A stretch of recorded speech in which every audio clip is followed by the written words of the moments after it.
The book of Exodus, chapter 5, is the story where Moses meets Pharaoh for the first time and demands the release of the Israelites. By way of introduction, we'll look at three things: the literary context of the story in the book of Exodus, the shape and the structure of the narrative, and then finally the characters.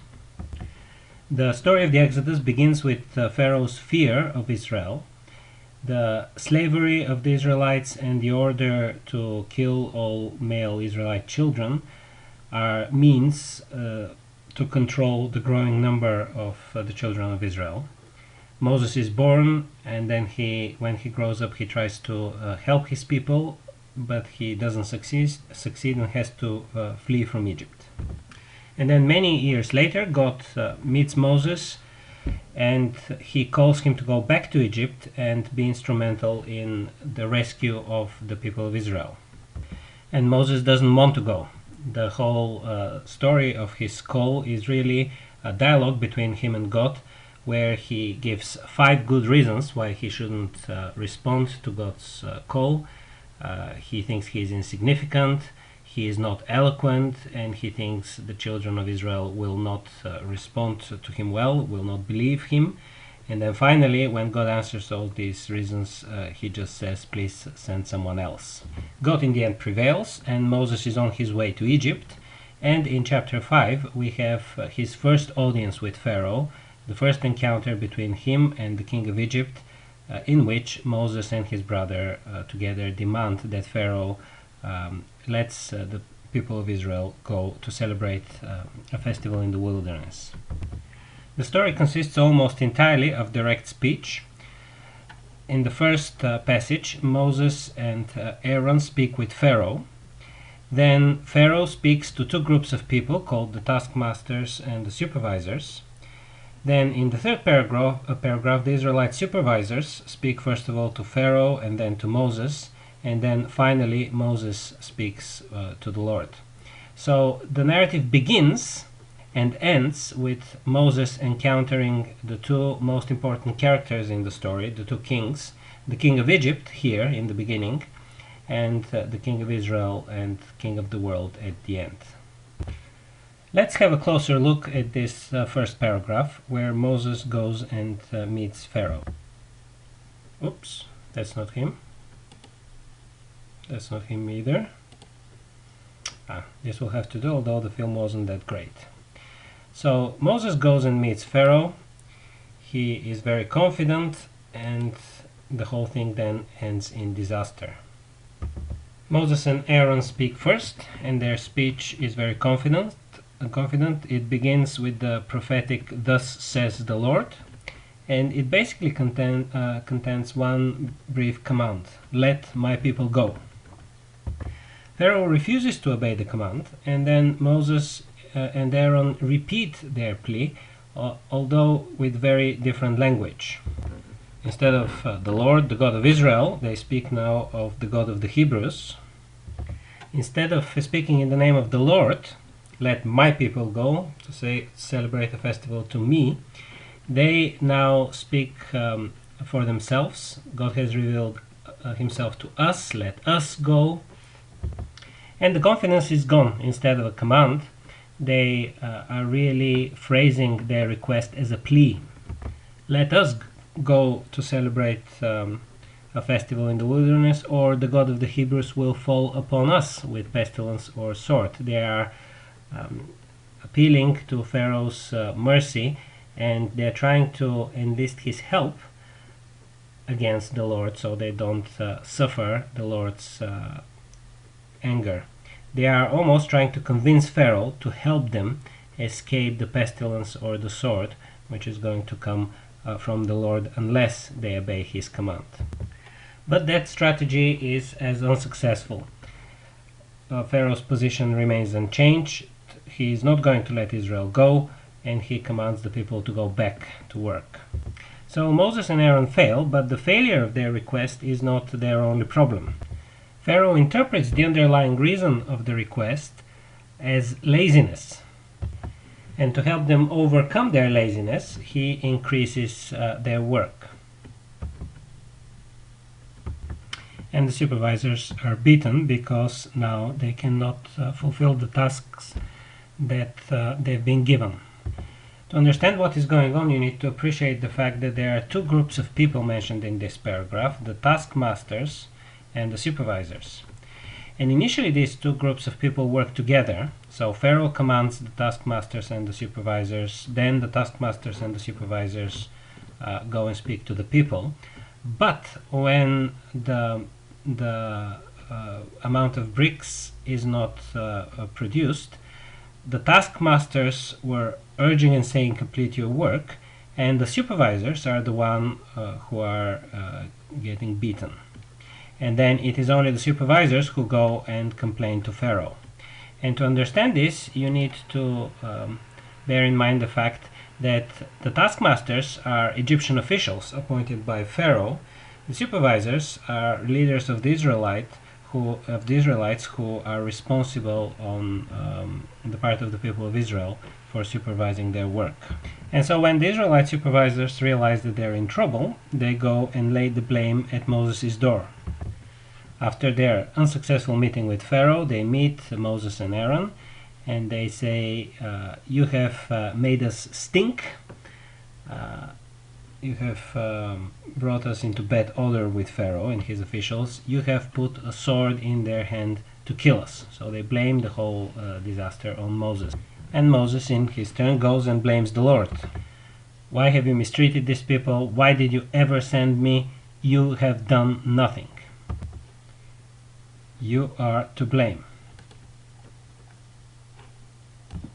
You can look at this text from a number of angles, but the theme of our day at Formation this year is persistence in the face of opposition and failure. And Moses in this text experiences both opposition and failure. Pharaoh flexes his muscle and refuses his demands. And then his own people are angry with him and blame him for their hardships and reject him. So how does Moses deal with the opposition he encounters and with the failure he experiences in his mission? As we have already seen, Moses, in his wisdom, in his turn, blames God himself. Why have you mistreated these people? Why did you ever send me? Since I first came to Pharaoh, he has mistreated these people, and you have done nothing. Now, it is worth pointing out that Moses should have been better prepared for the opposition he was about to experience and for his failure. Because in Exodus chapter 3, this is his initial call to go back to Egypt and deliver the people, the Lord actually gives him the heads up on what is going to happen. And it's instructive to compare this passage with what goes on in chapter 5. So in Exodus 3 verses 16 and 17, the Lord tells Moses to go and assemble the elders of Israel, to tell them that their slavery and oppression is at an end. And there is the promise in verse 18 that they will listen to your voice.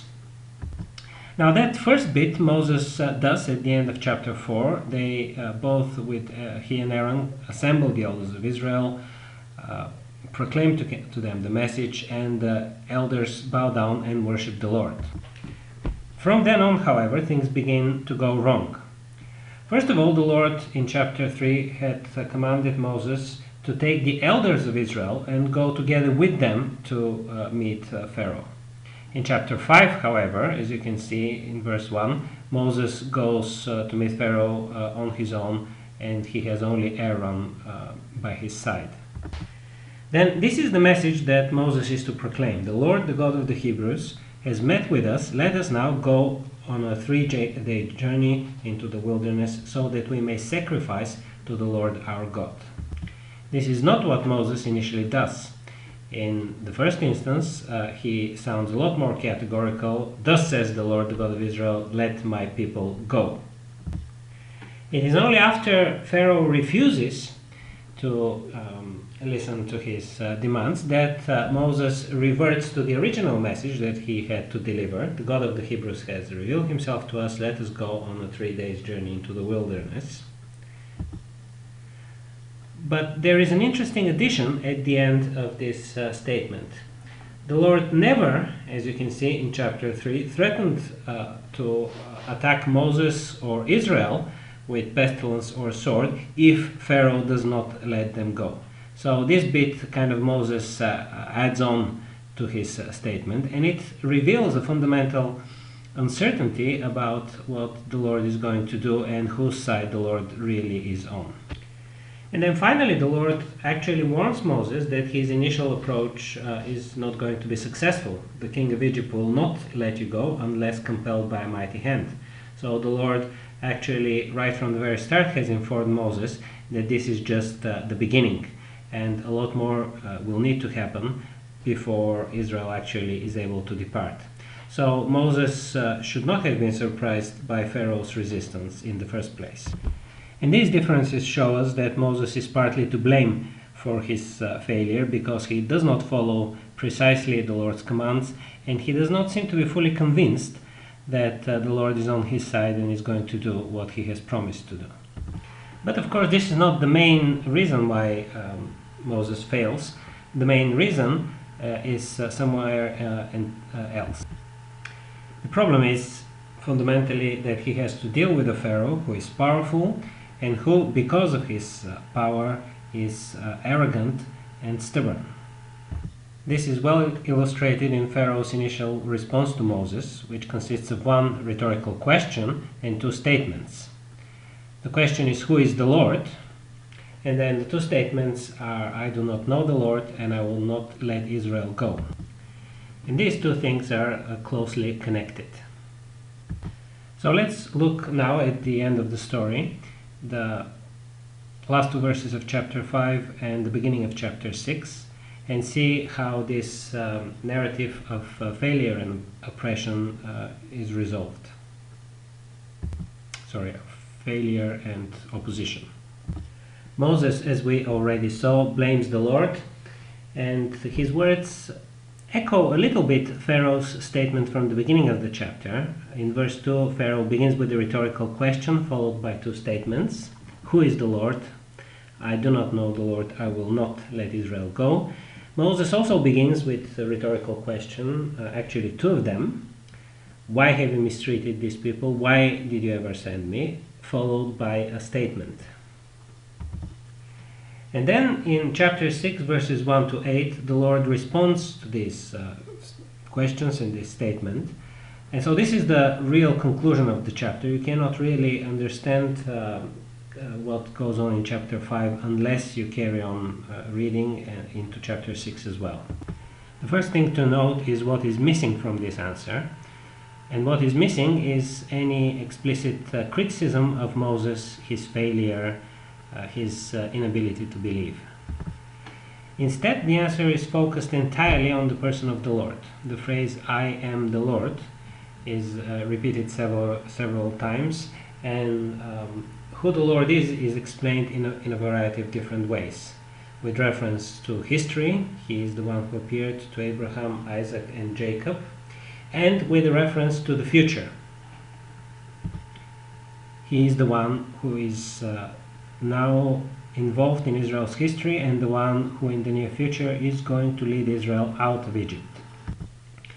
And as you can see, the passage is dominated by verbs in the first person singular. In other words, verbs that describe the Lord's actions, either in the past, "I appeared to Abraham, I made myself known to them, I established my covenant, I heard the groaning of the Israelites, I remembered my covenant," or verbs that refer to the future. "I will free you from the burdens, will deliver you, will redeem you, will take you to be my people, will be your God, I will bring you into the land, I will give it to you for a possession." And quite importantly, the passage answers Pharaoh's claim from the beginning of the chapter. So in the beginning, Pharaoh says, "Who is the Lord? I do not know the Lord, and therefore I will not let Israel go."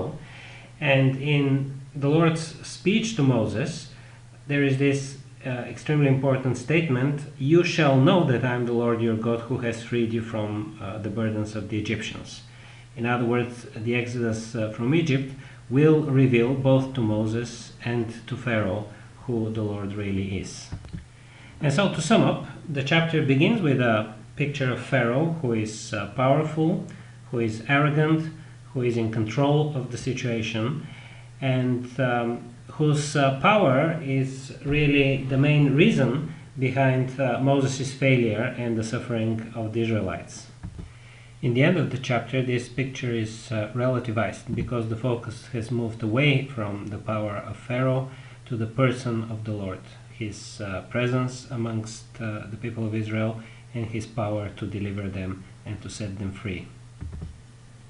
The narrative suggests that the only way Moses can cope and deal with his failure and at the beginning of his mission, and cope with the persistent opposition he experiences from Pharaoh and sometimes even from the people of Israel, the key to doing that is to be sought in the saving presence of the Lord himself.